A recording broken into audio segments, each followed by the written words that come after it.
Olá, bem-vindo à Jornada da Sabedoria. Como um discípulo amado, pegando os códigos com alguém que tenha plena identidade. Estamos aí nessa nova jornada trazendo clareza para você saber quem você é. Um discípulo amado. Mas quem é discípulo?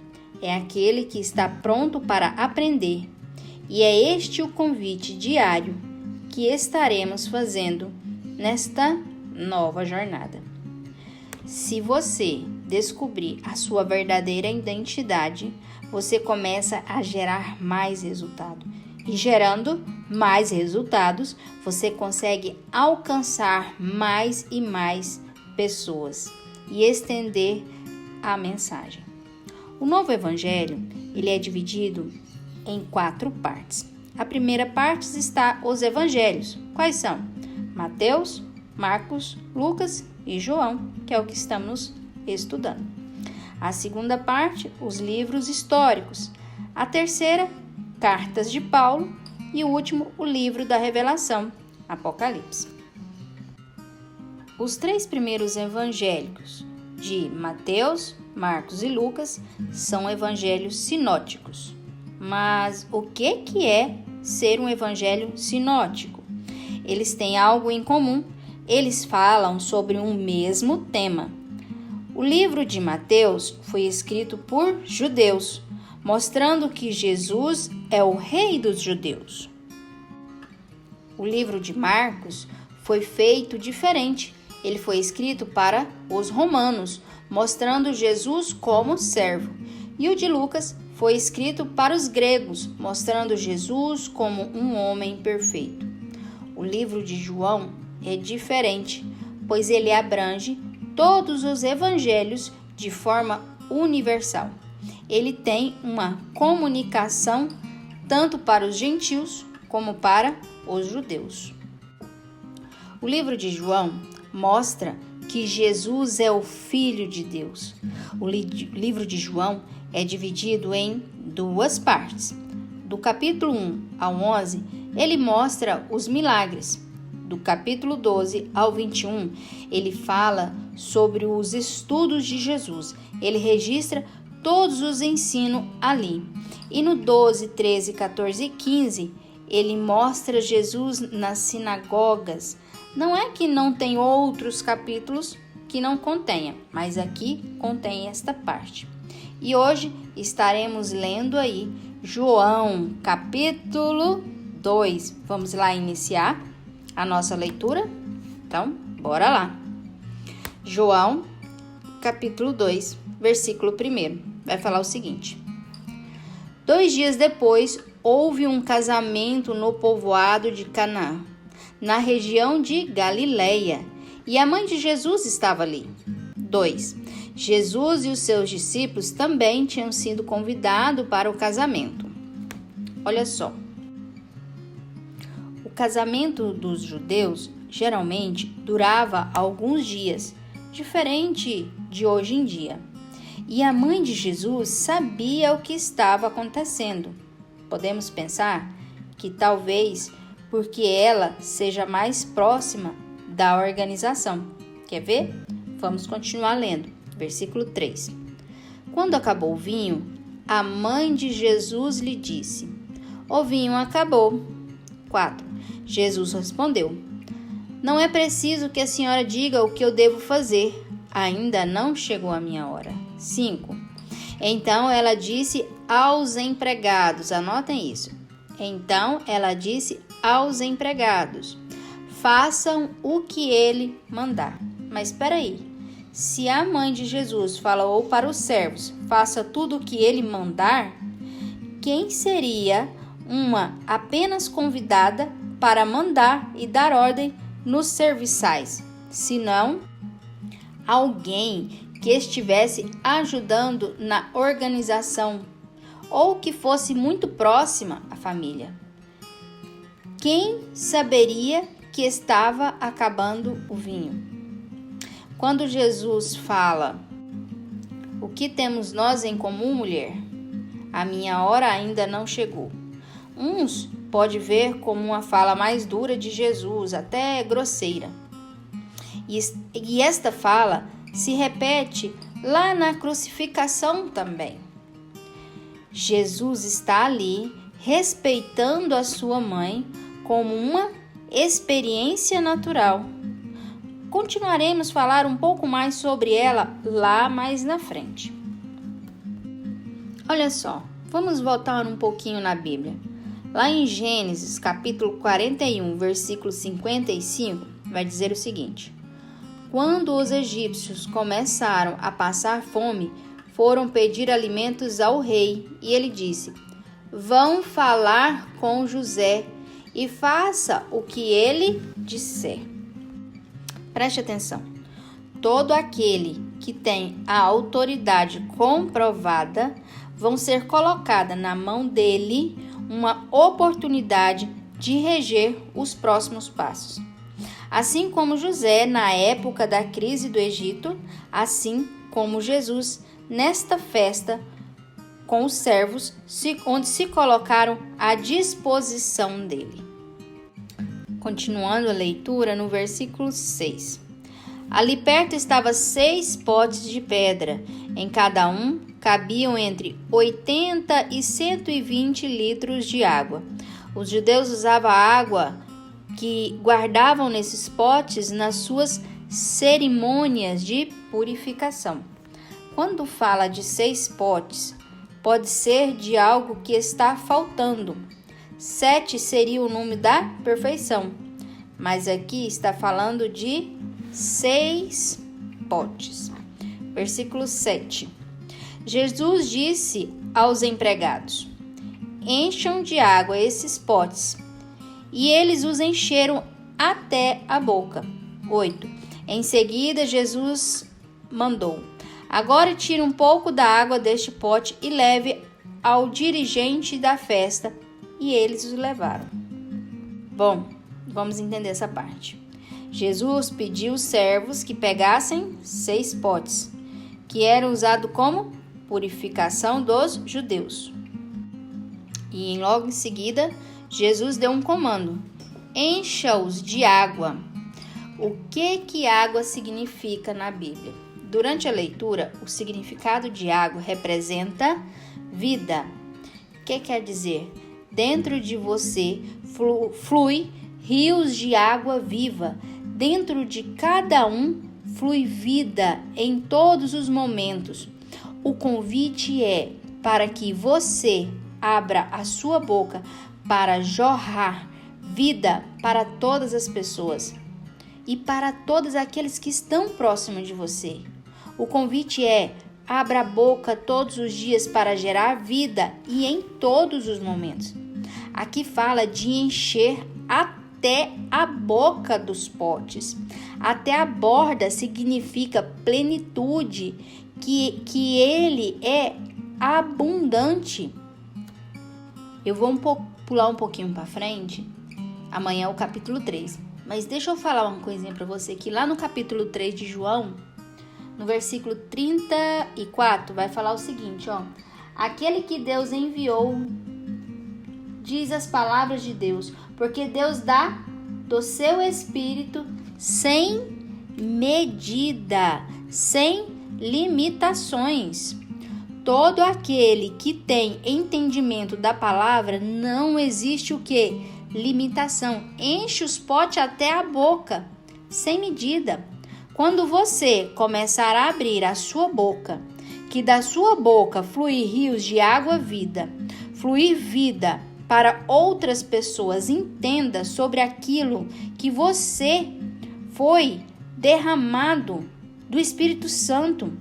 E não existe limitações sobre você, porque encheu até a boca, até a borda.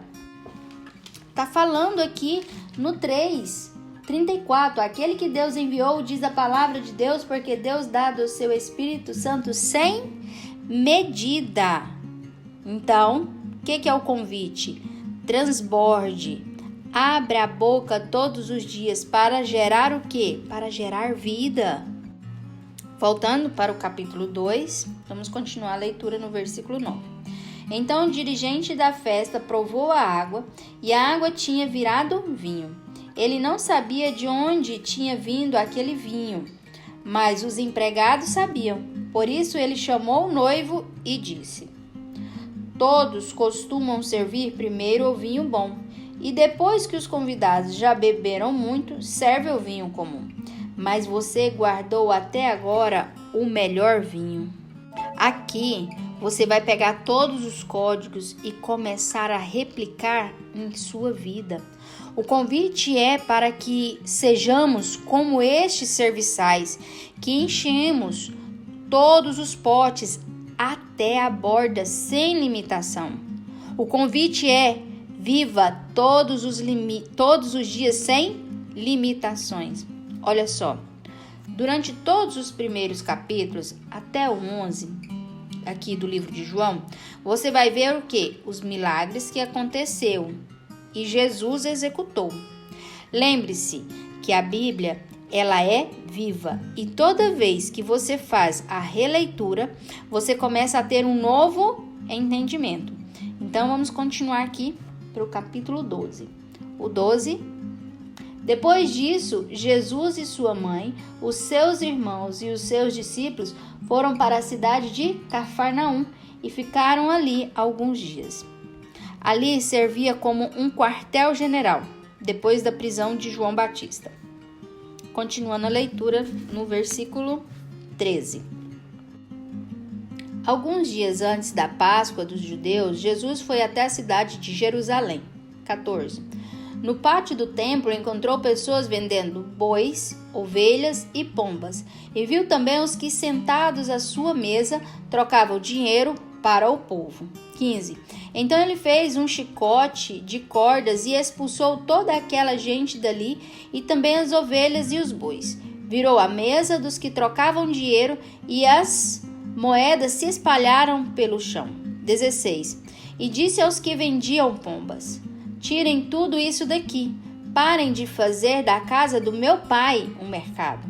17. Então os discípulos dele lembraram das palavras das Escrituras Sagradas que dizem: O meu amor pela tua casa, ó Deus, queima dentro de mim como fogo. O que aconteceu com Jesus neste momento? Aqui, ele já estava pronto para uma revelação. Já estava pronto para um grande confronto. E este talvez foi o primeiro confronto de Jesus com os líderes judaicos. O primeiro confronto que aparece no livro de João, quando ele começa a purificar o templo, exatamente no período da Páscoa. Todos os livros anteriores de Mateus, Marcos e Lucas, ele mostra uma purificação posterior, um pouco antes da crucificação. Eles mostram agora no capítulo 2, que a purificação, o templo, Jesus revela o zelo pela casa de seu pai. E aqui ele já manda um aviso para todos os líderes judaicos que tinham permitido o mudar, a deterioração do templo e a adoração. O que isso significa? Significa que alguns religiosos estão deteriorando o templo de adoração. Jesus desce o chicote no templo em todos aqueles que fizeram da casa do Pai uma casa de troca, de escambo. Alguns de vocês, por causa de uma religiosidade, têm se permitido entrar neste momento de escambo na sua vida, sendo que você é o verdadeiro templo do Espírito Santo. E isso que fala no livro de Atos, quando você entender, quando Jesus vai embora e fala: eu vou deixar alguém que vai ser o seu consolador, alguém vai te orientar, e você é o templo do Espírito Santo. Só que os religiosos daquela época, os judeus, os líderes judaicos, criaram do templo um lugar de escambo, de comércio, de negociação. e para de fazer a verdadeira adoração ao Pai. E de forma profética, Jesus destruiu tudo aquilo que estava na frente e foi o confronto dele com os líderes judaicos. Chega um momento na sua vida que você precisa confrontar toda a religiosidade. Não estamos falando contra pessoa, mas contra principados e potestades. Mas o que é principados e potestades? São agentes que agem no princípio. Muitos não têm crescido e prosperado. Quando falamos de prosperidade, nada tem a ver com dinheiro, mas com crescimento. E muitos não têm prosperado por causa daquilo que age no princípio, que são crenças, paradigmas e tudo aquilo que você perdeu lá atrás. Olha só o convite diário para você. É como o templo do Espírito Santo, a viver em plena oração. Este é o convite. Mas este templo tem somente adorado ou ele tem servido somente para fases de escambo e de negociação? Esta fica a pergunta. Quando Jesus entra, quando a verdadeira palavra entra para destruir tudo aquilo que estava lá dentro. Então, Jesus chega para que tudo dentro daquele templo, para que seja destruído tudo. Daqueles que fizeram do templo de adoração um templo de negociação. Olha só, com Jesus não existe negociação. No templo, que é aquele de adoração, então ele confronta quem? A religiosidade e os líderes religiosos. Chegou o tempo de você entender verdadeiramente o que é Jesus, pois ele é o caminho para o Pai. Entender quem é Jesus para poder começar a descer a lenha em tudo aquilo que tem te afastado do caminho dele. E o chamado para você é de transformar o seu templo, não para um templo de negociação, mas sim para um templo de adoração. Muitos de vocês têm negociado e deixado para trás aquilo que Jesus ensinou. Hoje, aqui nessa leitura, você viu o milagre da transformação de água em vinho. O que vinho significa? Vinho significa alegria. Ele levou alegria para aquelas pessoas daquela festa. E é exatamente isso na sua vida. Se existe água, que significa vida, e esta vida precisa ser transformada em quê? Em alegria. Isso só é possível se você transformar o seu templo de negociação em um templo de adoração. Lembra, você foi chamado para um templo de adoração. Vamos continuar a leitura no versículo 18. Versículo 18. Nós estamos no livro de João, capítulo 2, versículo 18. Aí os líderes judeus perguntaram: que milagre você pode fazer para nos provar que tem autoridade para fazer isso? 19. Jesus respondeu: derrubem este templo e eu o construirei de novo em 3 dias. 20. Eles disseram: a construção deste templo levou 46 anos e você diz que vai construí-lo de novo em 3 dias? Olha só, quando vamos ler o versículo 21, você vai entender o versículo 20. Olha o que o 21 fala. Porém, o templo do qual Jesus estava falando era o seu próprio corpo. Vamos ler o 20 de novo? O 20 fala: e eles disseram: a construção deste templo levou 46 anos e você diz que vai construí-lo de novo em 3 dias? Olha o 21. Porém, o templo do qual Jesus estava falando era o seu próprio corpo. Gente, preste atenção. Olha só. Jesus não estava falando do templo natural, mas sobre um templo que estava por vir, depois que ressuscitou dos mortos. Olha que interessante. Olha o 22, que ele vai falar. Ó. Quando Jesus foi ressuscitado, os seus discípulos lembraram que ele tinha dito isso e então creram nas Escrituras Sagradas e nas palavras dele. Vocês querem entender qual é o templo? Pode destruir este aqui, que reconstruirei em 3 dias. Isso fala muito sobre o pós-crucificação. Fala sobre um novo templo. E é isso que acabamos de falar. Que o templo do Espírito Santo, que é a sua vida, ela é restaurada todos os momentos. Restaurada para não ser mais um local de negociação, mas ser um lugar de adoração. Era sobre este templo que Jesus estava falando. Não era sobre algo físico e não era sobre algo material, mas era sobre algo que iria trazer uma nova revelação. E que era o corpo de cada um que se colocava à disposição de um novo templo. Você é convidado para este novo tempo, onde o seu corpo é o templo do Espírito Santo. Continua a leitura, versículo 23. Quando Jesus estava em Jerusalém, durante a festa da Páscoa, muitos creram nele porque viram os milagres que ele fazia. 24. Mas Jesus não confiava nele, pois os conheciam muito bem. 25.